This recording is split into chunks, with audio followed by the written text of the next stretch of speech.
My name is Amy Middleton and I'm a teacher here at Nord Anglia International School, Dubai, where we run the Formula Ethara project with our Year 6 students. We kicked off the project this year with a whole year group assembly where the children got really excited about the project. We then started to look at the types of jobs the children would be doing, from design to merchandising to resourcing.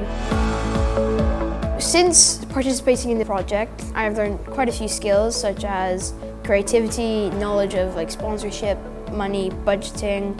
We've also learned how to design certain things. We've learned how to manage time. We've learned how to work together as a team. And I also really enjoyed building our cars. Some of the skills I learned are definitely cooperation and patience, because some of the team members in my team were online. I definitely think I got better at some art as well, and making use of the materials I have around me. But also building the car is really interesting because you got to see how everything worked. I really enjoyed designing everything. One of my favorite bits of the entire competition was when we actually got to receive our merchandise.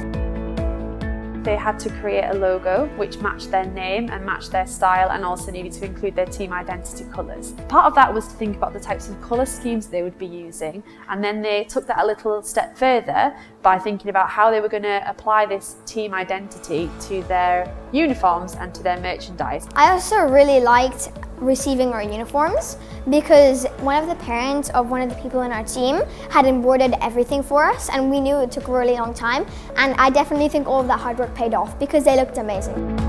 For the car design, they had to think about what they wanted the car to look like on the side view and on the top view. So they first started off by just drawing those parts, and once they'd done those sections, they then thought about how they could put that onto their net. Once they'd drawn it, the next step was to then create that design on PowerPoint so that they were able to then cut it out using the Cameo cutter machine. The next bit was to create the cars and actually start to build them.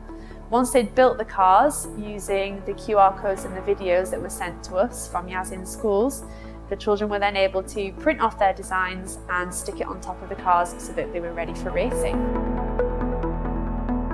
Definitely some of my favorite bits of the project, and the bits that I found most exciting, was the actual event, because everyone else was there and you could see what they had done and compare it to your own work.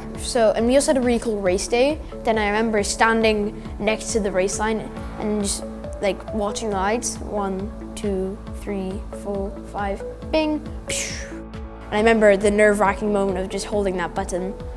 And yeah. And I think that also the verbal presentation was also really fun too. The children have just been so excited and thrilled to take part in this project. We also do a few extra things with science as well, so they have to talk about aerodynamics, what they've learned through with science in the project, and how they've applied their maths and scientific skills as well in the project. For the verbal presentation, the children had to present to 2 judges, and they had to speak about their experience of the project. So they had to talk their way through all the different elements and the things that they'd done through the project, but also they had to think critically and talk about what they've learned as well. They had to talk about any types of problems that they had and how they've overcome it, so they really had to evaluate the project.